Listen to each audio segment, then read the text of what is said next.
गांव में एक छोटा सा परिवार रहता था। उस परिवार में शांति और उसके माँ बाप रहते हैं। शांति अपने माँ बाप की देखभाल करती थी। उनके पास काफी जमीन थी जिस पर शांति खेती किया करती थी। पूरे घर की जिम्मेदारी उसके ऊपर थी जो वो काफी अच्छे से निभा रही थी। एक दिन की बात है जब शांति खेतों में काम कर रही थी, पर तभी साथ वाले खेत के ट्रैक्टर की ब्रेक फेल हो गई। वो शांति के खेत में घुसा चला आया और शांति उसकी चपेट में आ गई। पास में ही हरी नाम के लड़के का भी खेत था जो जल्दी से शांति के माँ बाप को बुलाने गया। हे भगवान, ये क्या हो गया? शांति के बाबूजी जल्दी से खेत में जाते हैं तो वहाँ शांति मरी पड़ी होती है। उसके माँ बाप फूट फूट कर रोने लगते हैं। हाय हाय मेरी बच्ची, भगवान ने एक ही औलाद तो दी, वो भी हमसे छीन ली। हाय भगवान। शांति के माँ बाप शांति को उसी खेत में दफना देते हैं। शांति के बिना उसके माँ बाप एकदम अकेले पड़ जाते हैं। उन्हें समझ ही नहीं आ रहा होता कि अब वो कैसे अपना बचा खोचा जीवन शांति के बिना निकाल पाएंगे। बड़ी मुश्किलों से उनका एक एक दिन गुजर रहा होता है और ऊपर से एक दिन जमींदार का आदमी दरवाजे पर आकर खड़ा होता है।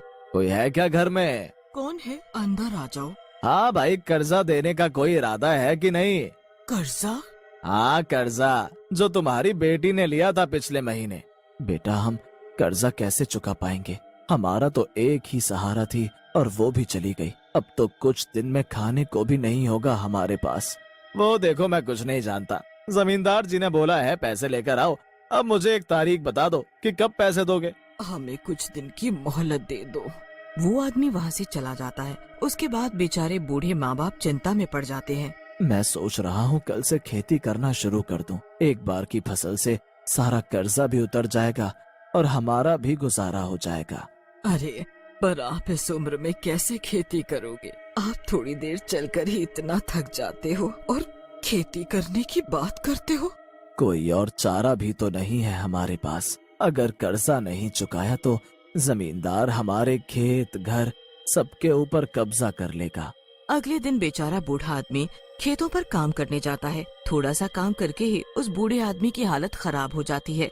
वो बहुत थक जाता है और उस जगह आकर बैठ जाता है जहाँ उसकी बेटी को दफनाया गया होता है। शांति के बाबूजी वहीं सिर रखकर खूब रोते हैं। बेटी, तू बहुत याद आती है। देख आज तेरे बाबूजी की क्या हालत हो गई है। जब तक तू थी हमें एक पल भी कभी किसी चीज से तकलीफ नहीं हुई। आज तेरे बिना सब खत्म हो गया है। बेचारा बूढ़ा आदमी रो धोकर उठता है और घर वापस आ जाता है। क्या हुआ? आप वापस आ गए? मैंने बहुत कोशिश की खेतों पर काम करने की, पर इस बुढ़ापे में मेरे बस की कहाँ ये सब। मैंने तो आपको पहले ही बोला था ना कि आप कहाँ कर पाओगे खेती, पर आपने मेरी एक नहीं सुनी।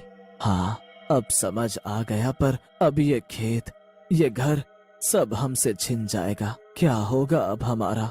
बेचारे बूढ़े बाप इसी चिंता में भूखे सो जाते हैं और उधर खेतों में जमीन से एक धुआं उठता है। सब जगह धुआं ही धुआं हो जाता है। धुएं से फिर किसी के हंसने की आवाज आती है। जब धुआं हटता है तो वहाँ एक चुड़ैल खड़ी जोर जोर से हंस रही होती है।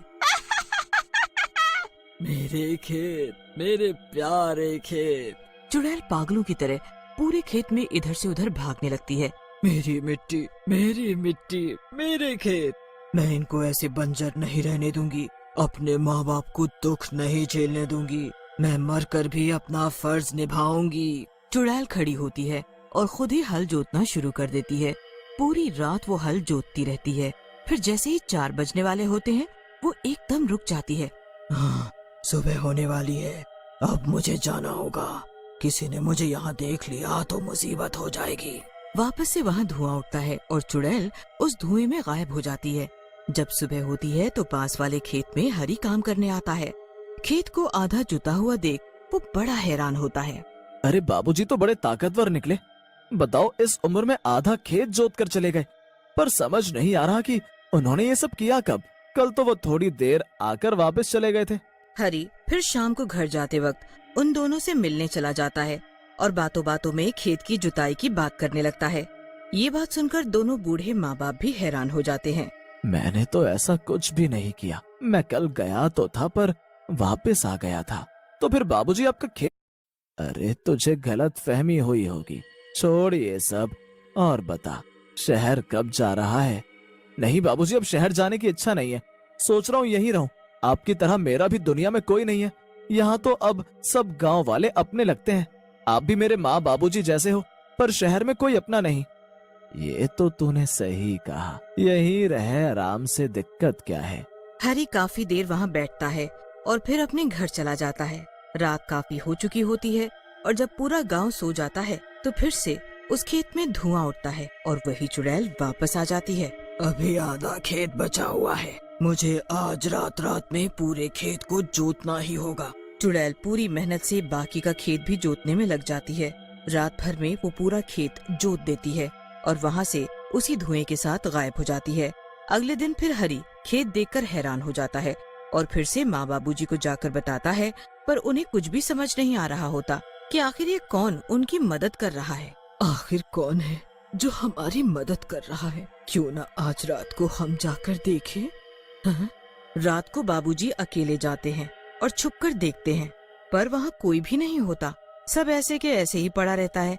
काफी देर इंतजार करके वो थक जाते हैं और घर वापस आ जाते हैं। उनके जाने के बाद जब 12 बजते हैं तो चुड़ैल फिर से आ जाती है।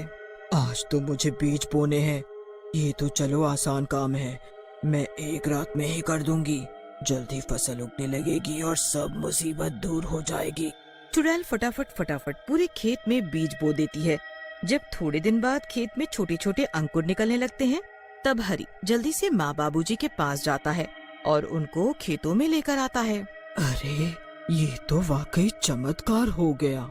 मुझे नहीं पता, पर ये तो सच में चमत्कार ही है। पूरे खेत में फसल उगना शुरू हो गई और देखो, जहाँ मेरी बेटी है वहाँ एक घास तक नहीं उग रही।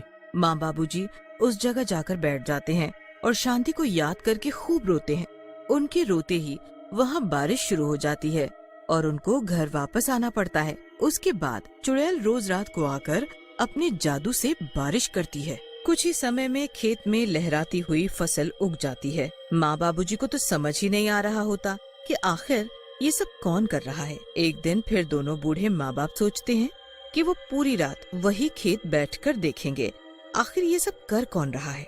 बस फिर रात को साथ वाले हरी के खेत में छुपकर बैठ जाते हैं। काफी देर हो जाती है पर वहाँ कोई नहीं आता। मैं उस दिन में कितनी देर इंतजार करता रहा, पर उस दिन भी कोई नहीं आया था यहाँ। अरे आप थोड़ा सब्र रखो, शायद जो भी आता है वो देरी से आता है ताकि उसे कोई देख न ले। बाबूजी तो सो जाते हैं पर शांति टकटकी लगाए इंतजार करती रहती है। अब उसको भी नींद का झोंका आने लगता है। वो बड़ी कोशिश करती है कि वो सोए ना, पर उसे भी नींद आ जाती है। उसको नींद आते ही चुड़ैल का आने का वक्त हो जाता है। चुड़ैल को अंदाजा ही नहीं होता कि वहाँ कोई उसके इंतजार में छुपकर बैठा है, इसीलिए तो वो बेफिक्र अपने काम में लग जाती है। कितनी अच्छी फसल हुई है, इनको बेचकर काफी अच्छे पैसे आएंगे और सब ठीक हो जाएगा। चुड़ैल पूरी मेहनत से सारी फसल काट देती है और एक जगह इकट्ठा करने लगती है कि तभी उन दोनों बूढ़े माँ बाप की आँख खुल जाती है। मुझे ऐसा लगा यहाँ आसपास मेरी बेटी है, हमारी बेटी है आसपास। हाँ सही कहा, मुझे भी अभी सपना आया कि शांति हमसे मिलने आई है। एकदम फिर से दोनों की नजर उस चुड़ैल पर पड़ती है। वो चुड़ैल को फसल इकट्ठा करते देख लेते हैं। अब उन्हें सब समझ आ जाता है कि ये सब एक चुड़ैल का काम है। अजी ये तो चुड़ैल है, चुड़ैल। ये चुड़ैल अब तक इस खेत में काम कर रही थी क्या? अब मैंने अपना फर्ज पूरा किया, अब मेरे माँ बाप का सारा कर्जा उतर जाएगा। इतना कहते ही चुड़ैल के आसपास धुआं उठता है और वो उसी जगह समा जाती है जिस जगह शांति को दफनाया हुआ होता है। शांति, शांति, मेरी बच्ची शांति। दोनों भागते हुए जाते हैं पर तब तक वो चुड़ैल अंदर समा चुकी होती है। अरे हम कैसे नहीं समझ पाए बेटी कि वो तू ही थी, तू ही तो रोज आती थी हमारी मदद करने। शांति। माँ बाबूजी का सारा कर्जा उतर जाता है और उनके पास अच्छे खासे पैसे भी बच जाते हैं। वो हरि को भी इसके बारे में बताते हैं। हरि ये सुनकर बड़ा हैरान होता है। बस फिर हरि उन दोनों बूढ़े माँ बाप को अपने साथ रखता है। जल्द ही वो शादी कर लेता है और सब हंसी खुशी मिलकर रहने लगते हैं। अमन एक दिन रात को कॉलेज से घर आ रहा होता है। तभी उसकी नजर एक ऐसी जगह पर पड़ती है जहाँ लिखा होता है लॉस्ट एंड फाउंड। तभी अमन का ध्यान उसी डिब्बे में रखे एक लैपटॉप पर जाता है। अरे वाह, ये लैपटॉप तो बड़ा अच्छा लग रहा है, पर पता नहीं किसका होगा। मेरा मन तो कर रहा है कि ये लैपटॉप ले जाऊं। वैसे भी किसी को क्या पता चलेगा यहाँ कौन सा किसी का नाम लिखा है। लॉस्ट एंड फाउंड में तो कोई भी लेके जाएगा, क्या पता चलेगा। तभी अमन यहाँ वहाँ देखते हुए लैपटॉप उठा लेता है और अपने घर आ जाता है। सच में बड़ा मस्त लैपटॉप है। मुझे वैसे भी एक लैपटॉप की जरूरत थी। अरे क्यों ना मैं सभा और प्रतीक को भी ऑनलाइन चैट पर जोड़ लूं। आखिर उन्हें भी तो दिखाऊं अपना लैपटॉप। तभी अमन अपने दोस्तों को मैसेज करके ऑनलाइन बुलाता है। वीडियो कॉल पर अमन सभा और प्रतीक के साथ बात करने लगता है। अरे यार अमन, तुम्हारे पास तो एंड्रॉइड फोन भी नहीं है, फिर तुम वीडियो कॉल कैसे कर रहे हो? हैं? गेस करो। सभा, तुम बताओ, तुम्हें क्या लगता है? मुझे आइडिया नहीं, तुम बता दो अमन। ओके, तो फ्रेंड्स, मैं लैपटॉप से ऑनलाइन हूँ। लैपटॉप? बट तुम्हारे पास लैपटॉप आया कहाँ से? हैं? इन लोगों की चटपट चली रही थी कि अचानक से लैपटॉप में एक और पॉपअप होता है और अचानक एक भयानक सी शक्ल में एक भूत के वीडियो कॉल भी ऑन हो जाती है।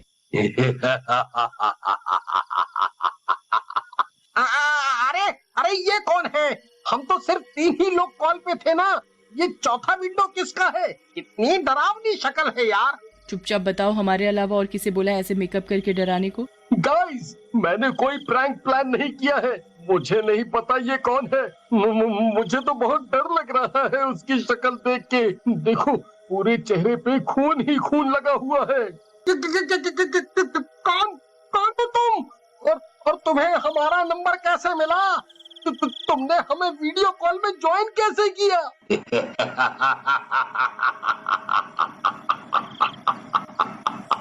अभी भी तुम लोग नहीं समझ पाए कि मैं कौन हूँ। गाइस, मुझे ये मजाक बिल्कुल पसंद नहीं आ रहा है। मैं ऑफलाइन जा रही हूँ, बाय।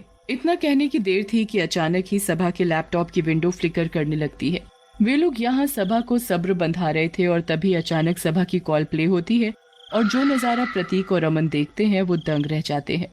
सभा का सर धड़ से अलग टेबल पर पड़ा हुआ था और उसकी आंखों से खून बह रहा था। सभा का लैपटॉप चालू हो चुका था। बचाओ बचाओ, कोई बचाओ। सभा सभा, ये कैसे हो गया? सभा सभा, ओह माय गॉड! सभा, बचाओ, हमें कोई बचाओ। सच सच बताओ, तुम कौन हो? और ये सब तुमने ही किया है ना? हमारे दोस्त को तुमने ही मारा है ना? हाँ, सभा को मैंने ही मारा है और अब तुम लोग भी मरोगे। अमन जल्दी जल्दी भड़बड़ाया हुआ कॉल डिस्कनेक्ट करने की कोशिश करता है, पर लाख कोशिशों के बाद भी वो कॉल डिस्कनेक्ट नहीं कर पाता।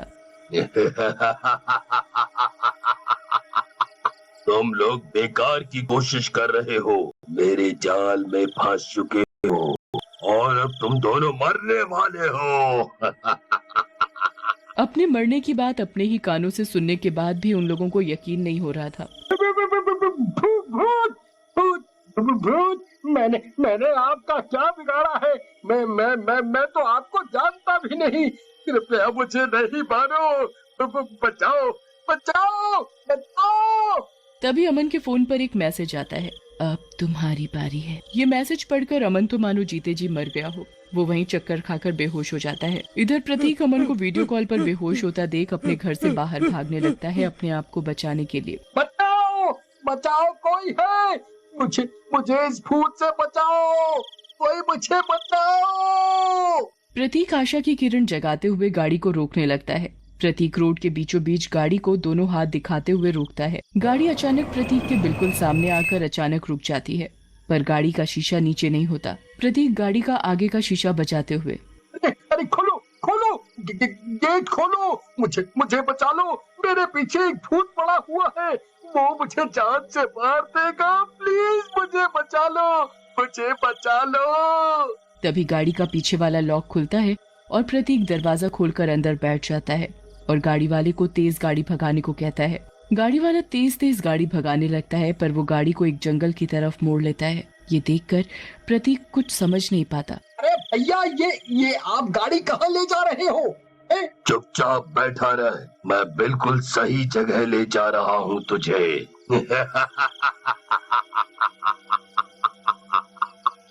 और जोर जोर से हंसने लगता है। जैसे ही प्रतीक सामने वाले शीशे में उसकी शक्ल देखता है, मानो धरती पलट गई हो।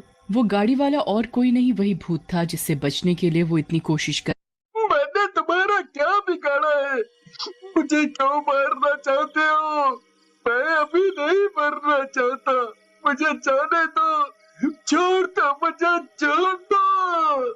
तभी भूत एकाएक जंगल में बने एक वीरान खंडहर के आगे गाड़ी रोकता है और प्रतीक को बालों से पकड़कर वहां अंदर ले आता है। भूत प्रतीक को एक कुर्सी से रस्सी में बांध देता है। अपनी मौत को प्रतीक ने आज पहली बार इतनी करीब से देखा था। वो डर के मारे चक्कर खाकर बेहोश हो जाता है। कुछ देर बाद जब प्रतीक की आंख खुलती है तो वो आसपास देखता है। कुछ दूरी पर उसे टेबल पर बैठे दो भूत नजर आते हैं जो मांस खा रहे होते हैं। उनका शरीर नीला था और आंखें लाल, पूरा मुंह खून से सना हुआ और आंखों से खून की धारा बह रही थी। और उन दोनों के हाथों में कांच का ग्लास होता है जिसमें लाल रंग का शरबत जैसा प्रतीक को नजर आता है। अरे बाप रे बाप, ये मैं कहाँ फंस गया हूँ? मैं अपने आप को कैसे बचाऊं? किसी को तो पता भी नहीं है कि मैं यहाँ बंधा हुआ हूँ। कोई मुझे कैसे ढूंढेगा? मेरी मौत तो आज तय है, तय। किसी को गलती से भी ख्याल नहीं आएगा कि मैं जंगल के इस खंडहर के अंदर होऊंगा। तभी प्रतीक अपने आप को कमजोर महसूस करने लगता है। तभी उसका ध्यान अपने बाजू पर लगी सुई पर जाता है जिसमें से उसके शरीर का खून एक नली के द्वारा एक जग में भर रहा था। प्रतीक डर जाता है। अरे ये लोग मेरा खून क्यों निकाल रहे हैं? तभी प्रतीक दोबारा उन भूतों के ग्लास की तरफ देखता है। ओह माय गॉड, अब समझ आया कि ये लोग मेरा ही खून पी रहे हैं, ना कि लाल शरबत। प्रतीक का दिमाग काम नहीं कर रहा होता है कि वो अपने आप को कैसे बचाए इन भूतिया दरिंदों से। कुछ सोच प्रतीक, कुछ सोच, वरना भगवान के पास जाके क्या मुंह दिखाएगा कि मरने से पहले आखिरी कोशिश भी नहीं की और हार मान ली। अरे कुछ तो सोच, कुछ तो सोच। तभी उसका ध्यान अपनी पैंट की जेब पर जाता है। अरे हाँ, ये मैंने पहले क्यों नहीं सोचा? मोबाइल तो मेरी जेब में ही है, मैं कॉल करता हूँ। किसी को क्या पता, मुझे कोई ढूंढता हुआ यहाँ आ ही जाए। प्रतीक भूतों की नजरों से बचते हुए जेब से फोन निकालता है और किसी तरह पुलिस को फोन लगाता है। हेलो हेलो, पुलिस स्टेशन जी, मैं प्रतीक बोल रहा हूँ। मैं यहाँ जंगल के खंडहर में फंस गया हूँ, प्लीज मेरी मदद करो, प्लीज। हेलो भाई, कौन रो रहा है कॉल पर? नाम तो बताओ अपना। प्रतीक परेशान होकर वापस पूरी बात बताता है, पर पुलिस वालों को कॉल पर सिर्फ रोने और चीखने की आवाज सुनाई दे रही थी। क्या हुआ हवलदार, किसका फोन है इतनी रात में? सर पता नहीं, बस रोने की आवाजें आ रही हैं। इधर प्रतीक को जो आखिरी उम्मीद की किरण मिली थी वो भी खत्म हो गई थी। अब बेचारा लाचार अपनी आंखों से अपनी दर्दनाक मौत का खेल देख रहा था। इतने में इधर अमन को होश आता है। अमन देखता है कि प्रतीक की कॉल अभी तक चल रही थी पर ब्लैंक थी। अमन के कई आवाजें देने पर भी प्रतीक का कोई जवाब ना पाकर अमन बेचैन होने लगता है। वो देखता है कि इस भूत की स्क्रीन पर उसे वही खंडहर नजर आता है, पर सब धुंधला धुंधला था। अमन भौचक्का रह जाता है और समझने की कोशिश करता है कि ये सब का मतलब क्या है। इधर पुलिस वाले इस कॉल की लोकेशन ट्रेस करने लगते हैं और पता लगाने की कोशिश करते हैं कि आखिर माजरा क्या है। इधर अमन बहुत सोचने समझने पर उसके दिमाग में एक बात आती है। वो लैपटॉप लेकर फटाफट उस लॉस्ट एंड फाउंड वाली जगह के लिए निकल पड़ता है। भागते भागते अमन कुछ देर में उसी जगह पर पहुंच जाता है जहां उसने उस लैपटॉप को पहली बार देखा था। वो पाता है कि उस जगह पर कुछ बहुत अजीब था। सारी चीजें खूबसूरत तो थी पर उनको देखकर एक अनचाहा सा एहसास था। अमन कुछ ठीक नहीं पाता और उस लैपटॉप को डायरेक्ट ऑफ करके वहीं डिब्बे में रख देता है। इधर वे भूत प्रतीक को मारने की तैयारी कर ही रहे होते हैं कि एकाएक वो खंडहर गायब होने लगता है। अरे ये क्या हो रहा है? हमारी दुनिया वापस से नष्ट क्यों हो रही है? इतने सालों बाद तो हम इस दुनिया में वापस आए थे, इंसानी खून पीने को मिला था इतना तरसने के बाद। पर ये किसने किया? किसने किया? प्रतीक समझ नहीं पा रहा होता है कि ये सब क्या हो रहा है। धीरे धीरे वो खंडहर, वो भूत सब नष्ट होने लगते हैं और धुआं बनने लगते हैं। तभी प्रतीक पाता है कि वो खंडहर वाला भ्रम सब खत्म हो चुका है, पर प्रतीक खून निकल जाने की वजह से बहुत कमजोर महसूस कर रहा होता है। अरे मैं इतना कमजोर हो गया हूँ कि अपने आप को निकाल भी नहीं पा रहा इस रस्सी से। और बेहोश हो जाता है। तभी वहाँ पुलिस भी प्रतीक का नंबर ट्रैक करते करते उसी जगह पहुँच जाती है। अरे ये कौन है? सर ये तो बहुत कमजोर हो गया है। देखिए, इसे देख के लगता है कि इसके शरीर का खून कुछ ज्यादा मात्रा में निकाला गया है। हमें इसे जल्द से जल्द हॉस्पिटल में एडमिट करवाना चाहिए। पुलिस फटाफट एम्बुलेंस बुलाती है और प्रतीक को हॉस्पिटल भेजती है। अमन को जब इसकी खबर मिलती है तो वो प्रतीक से मिलने आता है। प्रतीक उससे सारी घटना बताता है। प्रतीक, अगर हम किसी को ये भूतिया लैपटॉप का किस्सा सुनाएंगे ना तो कोई हमारा विश्वास नहीं करेगा। अभी मैं वो लैपटॉप वापस वहीं छोड़कर आया हूँ। बेहतर यही होगा हम ये सब एक बुरा सपना समझ के भूल जाएं। हाँ दोस्त, भूल जाएं। प्रतीक भी अमन की हाँ में हाँ मिलाता है और वो दोनों इस राज को अपने भीतर ही दफन कर